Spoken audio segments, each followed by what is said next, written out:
ಆಕಾಶವಾಣಿ. ಮಾಗಿಲೋಳು ಕೈ ಮುಗಿದು ಒಳಗೆ ಯಾತ್ರಿಕನೇ. ದಾವಣಗೆರೆ ಜಿಲ್ಲೆ ಪ್ರವಾಸಿ ತಾಣ ವಿಶೇಷ ಕಾರ್ಯಕ್ರಮ ಸರಣಿ ಪ್ರಸ್ತುತಪಡಿಸುತ್ತಾರೆ ಎಂಎನ್ ಸುಂದರ್ರಾಜ್. ನಮಸ್ಕಾರ. ಇವತ್ತು ದಾವಣಗೆರೆ ಜಿಲ್ಲೆಯ ಕೆಲವು ಅತ್ಯಂತ ಪ್ರಮುಖವಾಗಿರ್ತಕ್ಕಂಥದ್ದು ಮತ್ತು ನೋಡಲೇಬೇಕಾಗಿರ್ತಕ್ಕಂಥ ಕೆಲವು ಸ್ಥಳಗಳ ಬಗ್ಗೆ ಇವತ್ತು ಪರಿಚಯ ಮಾಡಿಕೊಳ್ಳೋಣ. ಮೊದಲನೇದಾಗಿ ಕಣ್ವಕುಪ್ಪೆ ಕೋಟೆ ಅಂತಕ್ಕಂಥದ್ದು. ಇದು ಒಂದು ಐತಿಹಾಸಿಕ ಕೋಟೆ. ಇದು ಎಲ್ಲಿದೆ ಅಂದರೆ ದಾವಣಗೆರೆ ಜಿಲ್ಲೆ ಜಗಳೂರು ತಾಲೂಕಿನಲ್ಲಿ ಇರ್ತಕ್ಕಂಥ ಒಂದು ಕೋಟೆ. ಹಿಂದೆ ಇದು ಕಣ್ವ ಮಹರ್ಷಿಗಳ ತಪೋಭೂಮಿಯಾಗಿದ್ದರಿಂದ ಇದನ್ನು ಕಣ್ವಕುಪ್ಪೆ ಅಂತ ಕರೀತಾರೆ. ಇಲ್ಲೊಂದು ಗುಹೆ ಇದೆ. ಆ ಗುಹೆ ಒಳಗೆ ಕಣ್ವ ಋಷಿಗಳು ತಪಸ್ಸು ಮಾಡಿದ್ರು ಅಂತ ಒಂದು ನಂಬಿಕೆ. ಇಲ್ಲಿ ಗವಿ ಮಠ ಮತ್ತು ಕೆಲವು ಐತಿಹಾಸಿಕ ದೇವಾಲಯಗಳು ಸಹ ಇದೆ. ಇದ್ರ ಪ್ರಾಮುಖ್ಯತೆ ಏನು ಅಂತಂದರೆ, ಚಿತ್ರದುರ್ಗ ಆಳ್ತಾ ಇದ್ದಂತಹ ಚಿತ್ರದುರ್ಗದ ಪಾಳೆಗಾರರು ಈ ಒಂದು ಕೋಟೆಯನ್ನು ಕಟ್ಟಿಸಿದರು.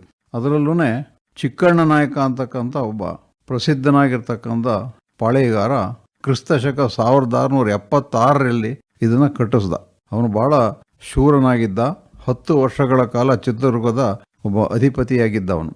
ಅವನ ಕಾಲದಲ್ಲಿ ಈ ಚಿತ್ರದುರ್ಗದ ಕೋಟೆ ಭಾಳ ಬಲಿಷ್ಠಗೊಂಡಿತ್ತು. ರಾಜ್ಯ ರಕ್ಷಣೆಗೆ ಹೆಚ್ಚು ಗಮನ ನೀಡಬೇಕು ಅಂತ ಅವನ ಒಂದು ಉದ್ದೇಶ ಇತ್ತು. ಅದಕ್ಕೋಸ್ಕರವಾಗಿ ತನ್ನ ರಾಜ್ಯದ ಗಡಿಗಳನ್ನು ಭದ್ರಗೊಳಿಸೋದಕ್ಕೋಸ್ಕರವಾಗಿ ಕಣ್ವಕುಪ್ಪೆಯನ್ನು ಆಯ್ಕೆ ಮಾಡ್ಕೊಂಡ. ಅದಕ್ಕೆ ಕಾರಣನೂ ಇದೆ. ಇದನ್ನೇ ಯಾಕೆ ಆಯ್ಕೆ ಮಾಡ್ಕೊಂಡ ಅಂತ. ಯಾಕೆ ಅಂದರೆ ಕೋಟೆ ಕಟ್ಟಿಸೋದಕ್ಕೆ ಬೇಕಾಗಿರ್ತಕ್ಕಂಥ ನೈಸರ್ಗಿಕ ಪರಿಸರ ಬಹಳ ಅವಶ್ಯಕ.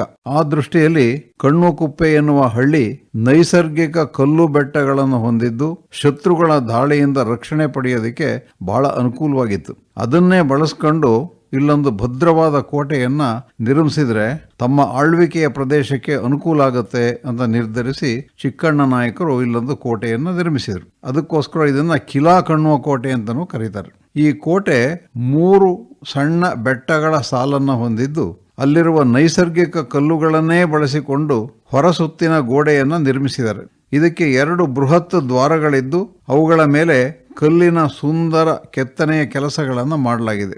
ಭವ್ಯ ಪ್ರವೇಶ ದ್ವಾರಗಳ ಬಾಗಿಲ ಕೀಲುಗಳು ಇಂದಿಗೂ ಸಹ ಆಕರ್ಷಕವಾಗಿರ್ತಕ್ಕಂಥದ್ದು. ಇಲ್ಲಿ ನೋಡಿ, ಈಗೆಲ್ಲ ಮಳೆ ಕೊಯ್ಲು ಅಂತಂದು ನಾವು ಕೇಳ್ತೀವಿ. ಹಿಂದಿನ ಕಾಲದಲ್ಲಿ ಇಲ್ಲಿ ಮಳೆ ಕೊಯ್ಲುವಿನಿಂದ ನೀರನ್ನು ಸಂಗ್ರಹಿಸಿ 10ಕ್ಕೂ ಹೆಚ್ಚು ಕಲ್ಯಾಣಿಗಳನ್ನು ಮತ್ತು ಕೊಳಗಳನ್ನು ಇಲ್ಲಿ ನಿರ್ಮಿಸಿದ್ದಾರೆ. ಆ ನೀರನ್ನು ಎಲ್ಲ ನಾಗರಿಕರ ಬಳಕೆಗೆ ಹಿಂದೆ ಒದಗಿಸ್ತಾ ಇದ್ರು. ಮೊದಲು ಇಲ್ಲಿಯೇ ಕೋಟದ ಆವರಣದೊಳಗೆ ಜಗಳೂರು ಪಟ್ಟಣ ಇತ್ತು ಅಂತ ಹೇಳ್ತಾರೆ. ಆ ನಂತರದಲ್ಲೇ ಜನ ಈ ಕೋಟೆಯಿಂದ ಹೊರಬಂದು ಹೊಸ ಹೊಸ ಊರುಗಳನ್ನು ನಿರ್ಮಿಸಿಕೊಂಡ್ರು ಅಂತ ಗೊತ್ತಾಗುತ್ತೆ. ಹೀಗಾಗಿ ಇದೊಂದು ಸಣ್ಣ ಹಳ್ಳಿಯಾಗಿ ಮಾರ್ಪಾಟಾಗಿದೆ. ಅಂತ ಒಂದು ಹಳ್ಳಿ ಈಗ ಜಗಳೂರು ತಾಲೂಕು ಕೇಂದ್ರವಾಗಿ ಬೆಳೆದಿರ್ತಕ್ಕಂಥದ್ದು ನಮಗೆ ಕಂಡುಬರುತ್ತೆ. ಈ ಕೋಟೆಯ ಆವರಣದಲ್ಲಿ ಅನೇಕ ವೀರಗಲ್ಲುಗಳು ಮತ್ತು ಶಿಲಾಶಾಸನಗಳು ದೊರೆತಿದೆ. ಚಿತ್ರದುರ್ಗದ ಪಾಳೆಗಾರರ ನಂತರ ಈ ಕೋಟೆ ವಿಜಯನಗರದ ಆಡಳಿತಕ್ಕೆ ಬಂತು. ಚಿತ್ರದುರ್ಗದ ರಕ್ಷಣೆಗೆ ಈ ಕೋಟೆ ವಜ್ರಕಾಯವಾಗಿತ್ತು. ಬೆಟ್ಟದ ಮೇಲಿಂದ ನಿಂತು ನೋಡಿದರೆ ಸುತ್ತಲೂ ಕಾಣುವ ನೈಸರ್ಗಿಕ ಸೌಂದರ್ಯ ಮೂಕ ವಿಸ್ಮಿತರನ್ನಾಗಿ ಮಾಡೋದಂತೂ ಸಹಜ. ಅನೇಕ ಪ್ರಕೃತಿ ಪ್ರೇಮಿಗಳು, ಚಾರಣ ಪ್ರಿಯರು ಇಲ್ಲಿಗೆ ಆಗಾಗ ಭೇಟಿ ನೀಡಿ ಪ್ರಕೃತಿ ಮಾತೆಯ ಮಡಿಲಲ್ಲಿ ಆರಾಮವಾಗಿ ಕಾಲ ಕಳೀತಕ್ಕಂಥದ್ದನ್ನು ನಾವು ಕಾಣ್ತೀವಿ. ಇದೊಂದು ಪುಟ್ಟ ಚಾರಣ ಆಗಿರೋದ್ರಿಂದ ಎಲ್ಲರೂ ಸಹ ಇಲ್ಲಿ ಚಾರಣ ಮಾಡೋದಕ್ಕೆ ಯೋಗ್ಯವಾಗಿರ್ತಕ್ಕಂಥ ಒಂದು ಸ್ಥಳ ಇದು. ಈ ಬೆಟ್ಟ ಪ್ರದೇಶದಲ್ಲಿ ಕರಡಿಗಳ ಸಂಚಾರ ಹೆಚ್ಚಾಗಿದೆ. ಆದ್ದರಿಂದ ಇಲ್ಲಿ ಚಾರಣ ಮಾಡಬೇಕಾದ್ರೆ ಸ್ವಲ್ಪ ಎಚ್ಚರಿಕೆ ವಹಿಸಬೇಕಾಗತ್ತೆ. ಈ ಒಂದು ಕೋಟೆ ಜಗಳೂರಿನಿಂದ ಕೇವಲ 4 ಮೈಲಿ ದೂರದಲ್ಲಿದೆ. ಚಿತ್ರದುರ್ಗ ಜಗಳೂರಿನ ಮಾರ್ಗದಲ್ಲಿರ್ತಕ್ಕಂಥದ್ದು. ಉತ್ತಮ ಸಾರಿಗೆ ವ್ಯವಸ್ಥೆ ಇದೆ. ಕರ್ನಾಟಕ ಸರ್ಕಾರದ ಪ್ರವಾಸೋದ್ಯಮ ಇಲಾಖೆ ಇದನ್ನು ಅಧಿಕೃತ ಪ್ರವಾಸಿ ತಾಣಗಳ ಪಟ್ಟಿಯಲ್ಲಿ ಸೇರಿಸಿ ಕೆಲ ಅಭಿವೃದ್ಧಿ ಕಾರ್ಯಗಳನ್ನು ಸಹ ಇಲ್ಲಿ ಕೈಗೊಂಡಿದ್ದಾರೆ. ವಾರಾಂತ್ಯದಲ್ಲಿ ಪ್ರವಾಸ ಕೈಗೊಂಡು ಇಲ್ಲಿನ ಸ್ಥಳಗಳ ವೀಕ್ಷಣೆ ಮಾಡುವುದರಿಂದ ಮನಸ್ಸಿಗೆ ಉಲ್ಲಾಸ ದೊರೆಯುತ್ತೆ. ಆಮೇಲೆ ಐತಿಹಾಸಿಕವಾಗಿರ್ತಕ್ಕಂಥ ಕೆಲವು ಸಂಗತಿಗಳು ಇಲ್ಲಿ ನಮಗೆ ತಿಳಿದು ಬರುತ್ತೆ. ಇಲ್ಲಿ ಒಂದು ಸುಂದರವಾದ ಗವಿ ಮಠ ಇದೆ. ಈಗ ಅದೊಂದು ಧಾರ್ಮಿಕ ಕೇಂದ್ರವಾಗಿ ಮಾರ್ಪಟ್ಟಿದೆ. ಇದು ಉಜ್ಜಯಿನಿಯ ಶಾಖಾ ಮಠವಾಗಿದ್ದು ಇಲ್ಲಿ ಶಾಂತವಾದ ವಾತಾವರಣ ಇರೋದ್ರಿಂದ ಇದು ಪ್ರವಾಸಿಗರ ಒಂದು ನೆಚ್ಚಿನ ತಾಣ ಆಗಿದೆ. ಇಂಥ ಒಂದು ಸ್ಥಳಕ್ಕೆ ನೀವು ಏಕೆ ಭೇಟಿ ನೀಡಬಾರದು? ಮಾಗಿಲೋಳು ಕೈ ಮುಗಿದು ಒಳಗೆ ಯಾತ್ರಿಕನೇ. ಇನ್ನೊಂದು ಬಹಳ ಅಪರೂಪವಾಗಿರ್ತಕ್ಕಂಥ ಒಂದು ವನ್ಯಜೀವಿ ಧಾಮ ನಮ್ಮ ದಾವಣಗೆರೆ ಜಿಲ್ಲೆಯಲ್ಲಿದೆ. ಈ ಸ್ಥಳನೂ ಸಹ ಜಗಳೂರು ತಾಲೂಕಿನಲ್ಲೇ ಇರತಕ್ಕಂಥದ್ದು. ಇದು ಅತ್ಯಂತ ಪ್ರಮುಖವಾದ ವನ್ಯಜೀವಿ ಧಾಮ ಆಗಿದೆ. ಸುಮಾರು 78 ಚದರ ಕಿಲೋಮೀಟರ್ ಪ್ರದೇಶದಲ್ಲಿ ಹರಡಿಕೊಂಡಿರ್ತಕ್ಕಂಥ ಈ ಒಂದು ವನ್ಯಜೀವಿ ಧಾಮ ನಮ್ಮ ರಾಜ್ಯದ ಅಪರೂಪದ ವನ್ಯಜೀವಿ ಧಾಮ ಆಗಿದೆ. ಯಾಕೆ ಇದನ್ನು ಅಪರೂಪದ ವನ್ಯಜೀವಿ ಧಾಮ ಅಂತ ಕರಿತೀವಿ? ಬೇಕಾದಷ್ಟು ವನ್ಯಜೀವಿ ಧಾಮಗಳು ಇದೆಯಲ್ಲ ಅಂತ ಕೇಳ್ಬೋದು. ಇಲ್ಲಿ ಎಲ್ಲಿಯೂ ಕಂಡು ಬರತಕ್ಕಂಥ ಒಂದು ವಿಶಿಷ್ಟವಾಗಿರ್ತಕ್ಕಂಥ ಜಿಂಕೆಗಳು ಇಲ್ಲಿ ಕಂಡು ಬರುತ್ತೆ. ಸಾಮಾನ್ಯವಾಗಿ ಜಿಂಕೆಗಳಿಗೆ 2 ಕೋಡಿರುತ್ತೆ, ಆದರೆ ಇಲ್ಲಿರ್ತಕ್ಕಂಥ ಜಿಂಕೆಗಳಿಗೆ 4 ಕೊಂಬಿನ ಜಿಂಕೆಗಳು ಇಲ್ಲಿ ಕಾಣ್ತವೆ. ಇಲ್ಲಿ ಅದನ್ನು ಕೊಂಡು ಕುರಿ ಅಂತಲೂ ಸಹ ಅಲ್ಲಿನ ಜನ ಕರೀತಾರೆ. ಈ 4 ಕೊಂಬಿನ ಜಿಂಕೆಗಳ ಒಂದು ವಿಶೇಷತೆ ಏನಪ್ಪಾ ಅಂತಂದ್ರೆ 4 ಕೊಂಬುಗಳು ಇರುತ್ತೆ, 2 ಕಿವಿಗಳ ಮಧ್ಯೆ ಇರುತ್ತೆ, ಮತ್ತೆರಡು ಹಣೆ ಮೇಲೆ ಇರ್ತಕ್ಕಂಥ ಕೊಂಬುಗಳು ಕಿವಿಗಳ ಮಧ್ಯೆ ಇರ್ತಕ್ಕಂಥ ಕೊಂಬುಗಳಿಗಿಂತ ಚಿಕ್ಕವು. ಇನ್ನೂ ಒಂದು ವಿಶೇಷ ಅಂತಂದ್ರೆ ಕೇವಲ ಗಂಡು ಜಿಂಕೆಗಳಿಗೆ ಮಾತ್ರ 4 ಕೊಂಬುಗಳು ಕಂಡು ಬರುತ್ತೆ. ಹೀಗಾಗಿ ಇದೊಂದು ಅಪರೂಪದ ಕೊಂಡು ಕುರಿ ಇರುವ ವನ್ಯಜೀವಿ ಧಾಮ ಆಗಿದೆ. ಈ ವನ್ಯಜೀವಿ ಧಾಮವನ್ನು 2011ರಲ್ಲಿ ಸರ್ಕಾರ ಘೋಷಣೆ ಮಾಡಿತು. 2017ರಲ್ಲಿ ಇದರ ಸುತ್ತಮುತ್ತಲೂ ಇರತಕ್ಕಂಥ 157 ಚದರ ಕಿಲೋಮೀಟರ್ನಷ್ಟು ಪ್ರದೇಶವನ್ನು ಪರಿಸರ ಸೂಕ್ಷ್ಮ ವಲಯ ಎಂದು ಘೋಷಿಸಿದ್ದಾರೆ. ಇದು ದಾವಣಗೆರೆಯಿಂದ 45 ಕಿಲೋಮೀಟರ್ ಮತ್ತು ಜಗಳೂರಿನಿಂದ 29 ಕಿಲೋಮೀಟರ್ ದೂರದಲ್ಲಿ ಕಂಡುಬರುತ್ತೆ. ಇದೊಂದು ವಿಶಿಷ್ಟವಾದ ಅಪರೂಪದ ವನ್ಯಜೀವಿ ಧಾಮ ಆಗಿರೋದ್ರಿಂದ ಇಂತಹ ಜಿಂಕೆಗಳನ್ನು ನೋಡೋದಕ್ಕೆ ನಾಡಿನ ಎಲ್ಲ ಕಡೆಯಿಂದನೂ ಸಹ ಜನ ಬರ್ತಾರೆ. ಇಲ್ಲಿ ಪಶ್ಚಿಮ ಘಟ್ಟದಲ್ಲಿ ಇರೋ ಹಾಗೆ ನಿತ್ಯ ಹರಿದ್ವರ್ಣ ಕಾಡುಗಳು ಇಲ್ಲ. ಏನಿದೆ ಅಂತಂದರೆ ಒಣ ಹವೆ ಇರೋದ್ರಿಂದ ಅಲ್ಲಿ ಬರೀ ಕುರುಚಲು ಕಾಡನ್ನು ಮಾತ್ರ ನಾವು ಕಾಣ್ಬೋದು. ಆಮೇಲೆ ಯಥೇಚ್ಛವಾಗಿ ಹುಲ್ಲು ಬೆಳೆದಿರುತ್ತೆ. ಆಮೇಲೆ ಬಂಡೆಗಳಿಂದ ಕೂಡಿರ್ತಕ್ಕಂಥ ಒಂದು ಬೆಟ್ಟ ಪ್ರದೇಶ ಇದು. ಅದಕ್ಕೋಸ್ಕರವಾಗಿ ಇಲ್ಲಿ ಈ ರೀತಿ ಅಪರೂಪದ ಒಂದು ಜಿಂಕೆಗಳಿಗೆ ಇಲ್ಲಿ ಆಹಾರ ಬೇಕಾದಷ್ಟು ಸಿಗುತ್ತೆ, ತೊಂದರೆ ಇಲ್ಲ. ಇದ್ರ ಜೊತೆಗೆ ಇನ್ನೂ ಕೆಲವು ಪ್ರಾಣಿಗಳು ಸಹ ಇಲ್ಲಿ ಕಂಡು ಬಂದಿದೆ.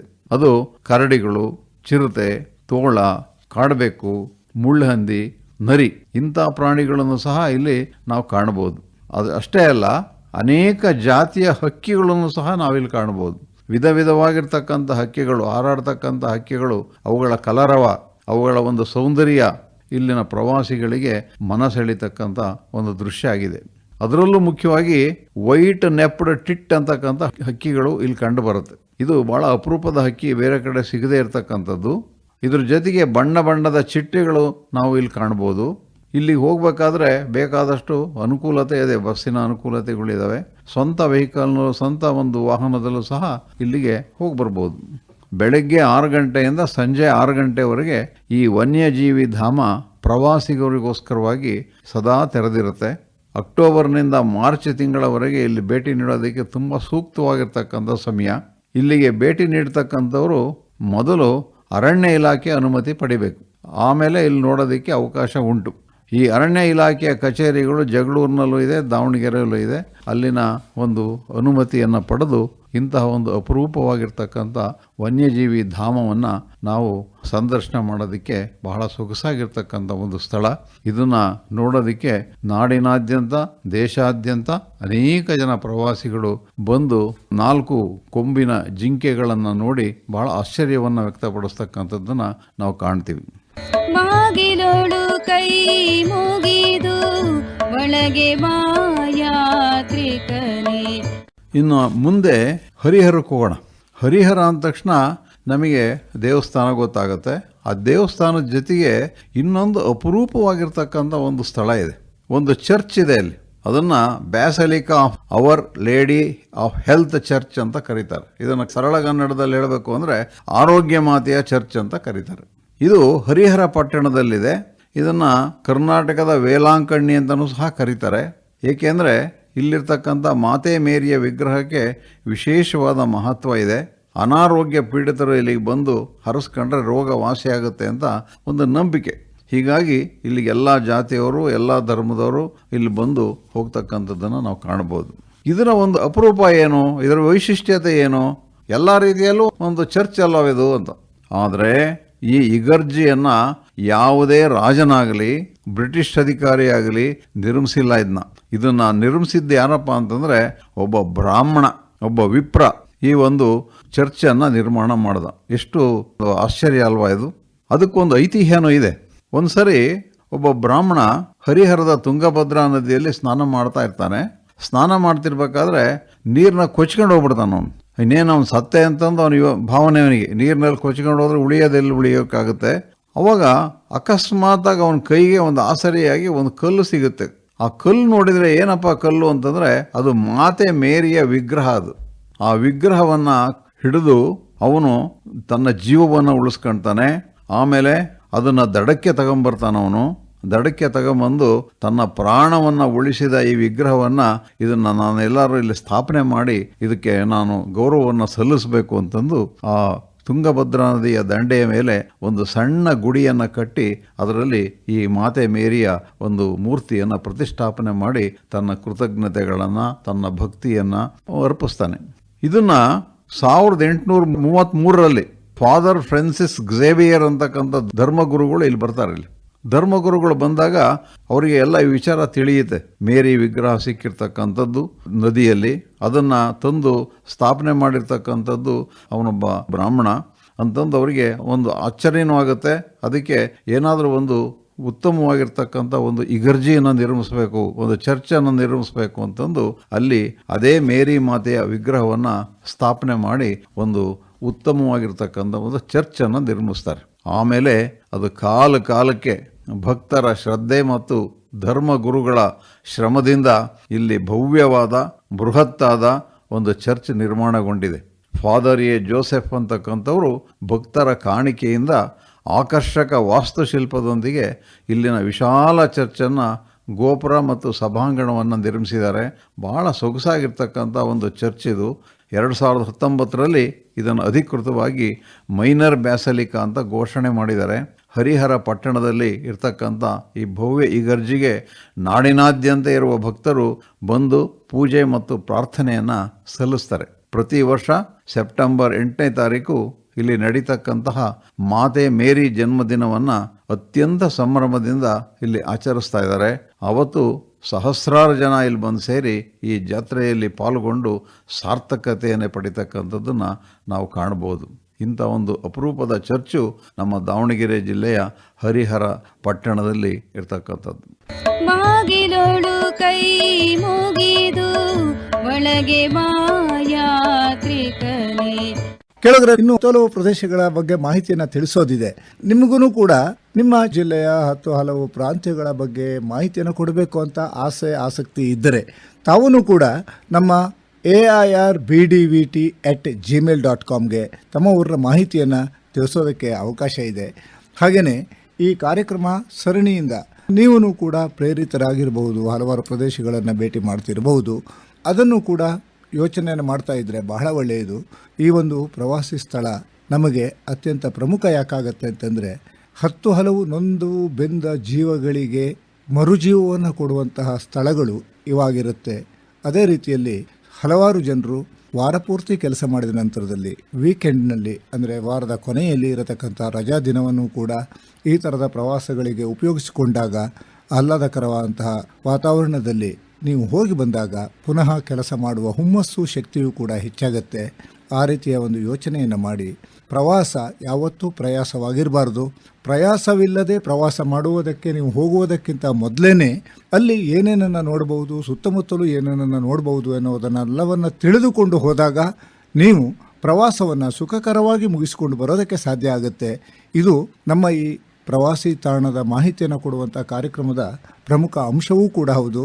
ನಿಮಗೆ ಈ ಎಲ್ಲ ಮಾಹಿತಿಯನ್ನು ತಿಳಿಸ್ತಾ ಇದ್ದೀವಿ. ಈ ಮಾಹಿತಿ ನಿಮಗೆ ಹೇಗೆ ಅನಿಸ್ತಾ ಇದೆ ಅನ್ನೋದನ್ನು ನೀವು ಕೂಡ ನಮಗೆ ತಿಳಿಸ್ತೀರಿ ಅನ್ನೋ ಆಶಯದೊಂದಿಗೆ ಮುಂದಿನ ವಾರ ಪುನಃ ಭೇಟಿಯಾಗೋಣ. ನಮಸ್ಕಾರ. ಬಾಗಿಲೋಳು ಕೈ ಮುಗಿದು ಒಳಗೆ ಬಾ ಯಾತ್ರಿಕನೇ.